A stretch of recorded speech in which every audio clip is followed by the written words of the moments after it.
UP polytechnic का form online आप कैसे करेंगे, इसके लिए आपको जाना होगा sarkarijal.com पर, जहां पर आपको डायरेक्टली लिंक मिल जाएगा।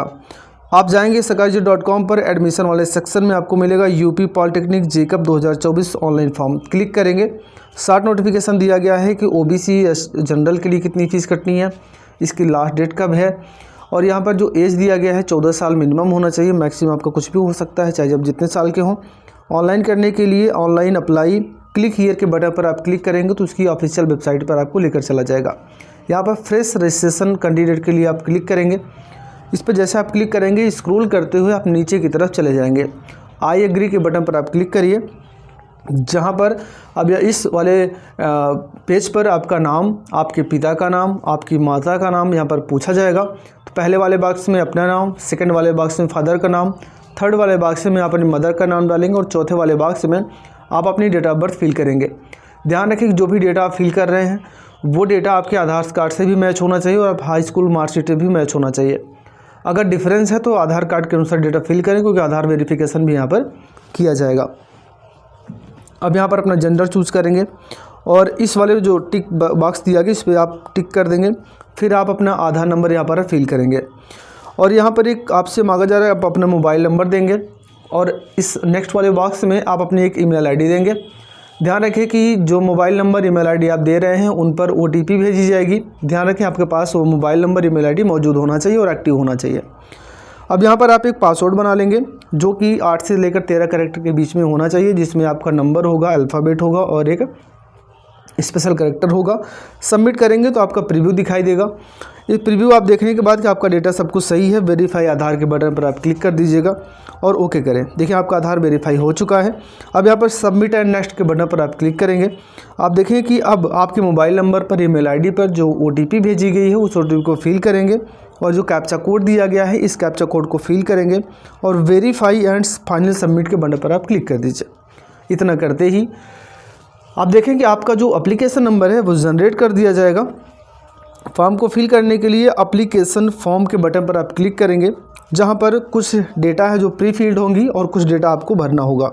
जैसे कि यहाँ पर राज्य की पात्रता, किस राज्य से आप हैं, आपकी कैटेगरी क्या है, जनरल, ओबीसी, एससी, एसटी क्या हैं वो डालेंगे। फिर यहाँ पर पूछा जा रहा है कि सब कैटेगरी आपकी आते हैं कि नहीं आते हैं, तो आप इसमें नॉट एप्लीकेबल कर दीजिएगा, या फिर आप मिलिट्री में है, कहीं और है तो भर सकते हैं। तो आप कलर ब्लाइंड हैं, नहीं। निवास क्षेत्र आपका क्या है, रूरल, गांव से है तो रूरल, अगर शहर से है तो अर्बन। अब इसमें अल्पसंख्यक हैं, नहीं। अब यहाँ पर सेव एंड नेक्स्ट के बटन पर क्लिक करिए, यस करिए। आप देखें आपको अगले पेज पर लेकर चला जाएगा। आप थोड़ा सा वेट करिएगा, मैं थोड़ा सा वेट करता हूँ। यहाँ पर ये देखिए अब पूछा जा रहा है, देखिए जो मैथ वाले बच्चे हैं ना वो ग्रुप ए में डालेंगे। आप तीनों में डाल सकते हो, ऐसी बात नहीं है, लेकिन हम अगर एक डालेंगे तो 300 कटेगी। अगर आप दोनों करें तो देखो नीचे 600 आगे चुकी है, इसको मैं हटा देता हूँ तो 300 आ गई। अब यहाँ पर सेव एंड नेक्स्ट के बटन पर क्लिक करिए और ओके कर दीजिए।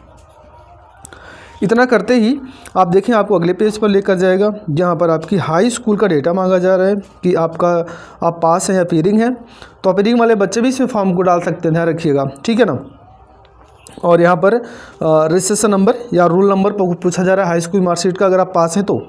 अब यहाँ पर बोर्ड पूछा जा रहा है, किस बोर्ड से आपने पास किया हुआ है। तो उत्तर प्रदेश वाले जो बच्चे हैं, बोर्ड ऑफ उत्तर प्रदेश, यहाँ पर आप डालेंगे तो देखो आ जाएगा आराम से, बोर्ड ऑफ ये board of high school and intermediate education Uttar Pradesh, इसको आप डालेंगे। और यहाँ से पूछा जा रहा है कि 10th कोर्स आपका था, परसेंटेज के आधार पर था, मैक्सिमम मार्क कितना था, पूर्णांक कितना है, कितना आपने पाया है, वो परसेंटेज ऑटोमेटिक ले लेगा। और सेव एंड नेक्स्ट के बटन पर आप क्लिक कर दीजिए और यस करिए।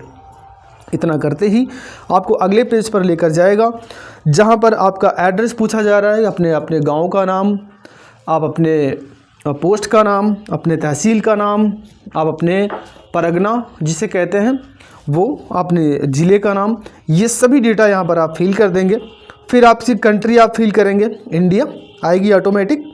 उसके बाद अपना स्टेट आप चूज़ करेंगे, किस राज्य के आप रहने वाले हैं वो डेटा फिल करेंगे। फिर आपकी डिस्ट्रिक्ट क्या है, तो आप थोड़ा सा वेट करिएगा, हो सकता है कभी कभी सर्वर इशू की वजह से लिस्ट नहीं आ पाती है। अपने एरिया का पिन कोड आप डालेंगे और सेम है इस पर क्लिक कर दीजिएगा और सेव एंड नेक्स्ट के बटन पर क्लिक करिए और यस कर दीजिए। इतना करते ही आपको अगले पेज पर लेकर जाएगा। अब यहाँ पर आपका एग्ज़ाम की सिटी पूछ रहा है कि आपकी जो एग्ज़ाम कहाँ देना चाहते हो तो अपने ज़िले के नाम चूज़ करिए, या जो भी आपके नज़दीकी पड़ता हो वहाँ पर आप उसको चूज़ कर लीजिए। पहला रेफरेंस आपको देना होगा। यहाँ पर कुल मिला के आपसे लगभग 5 रेफरेंस मांगे गए हैं। 5 ज़िलों के नाम आप देंगे। देने के बाद आप यहाँ पर सेव एंड नेक्स्ट के बटन पर आप क्लिक कर दीजिए। ये देखिए, ठीक है ना, 4 मांगे गए हैं, 4, 5 नहीं 4 हैं। ओके करिएगा। अब इतना करते ही आपको अगले पेज पर लेकर जाएगा, जहाँ पर आपकी फ़ोटो और आपका सिग्नेचर होगा।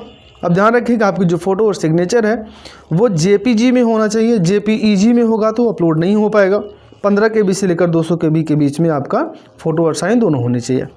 अब देखें आपकी फ़ोटो सिग्नेचर हो चुकी है। यहाँ पर सेव एंड नेक्स्ट के बटन पर आप दोबारा क्लिक करिएगा। सॉरी, सेल्फ वेरीफाइड ज़रूर पे क्लिक करिएगा, तभी होगा। अब यहाँ पर सेव एंड नेक्स्ट के बटन पर क्लिक करिएगा। आप देखें आपका जो फॉर्म है वो पूरी तरह से प्रीव्यू दिखाई दे रहा है आपका। सब कुछ अगर सही है तो आप फीस पेमेंट के लिए आगे बढ़ सकते हैं। यहाँ पर टिक करेंगे, सेव नेक्स्ट करेंगे, यस करेंगे। अब आपको देखिए ज़रा वेट करिए, ये देखिए पे रजिस्ट्रेशन फीस के बटन पर आप क्लिक करेंगे।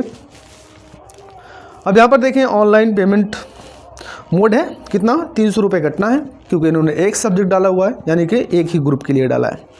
अब यहाँ पर देखिए आप SBI पेमेंट पे बटन पर आप क्लिक करेंगे तो आपको UPI का ऑप्शन भी आपको देखने को मिल जाएगा। अब यहाँ पर प्रोसीड फॉर पेमेंट के बटन पर आप क्लिक कर दीजिए तो आप देखेंगे आपको पेमेंट वाले जो पेज है उस पर लेकर पहुँच जाएगा, जहाँ पर आप देखें UPI, net banking, debit card, SBI branch payment, बहुत सारी चीज़ें दी गई हैं।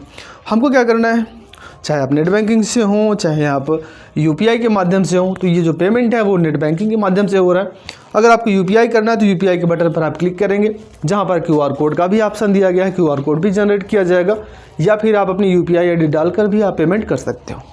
यहाँ पर देखिए नेट बैंकिंग के माध्यम से पेमेंट हो चुका है, ठीक है ना।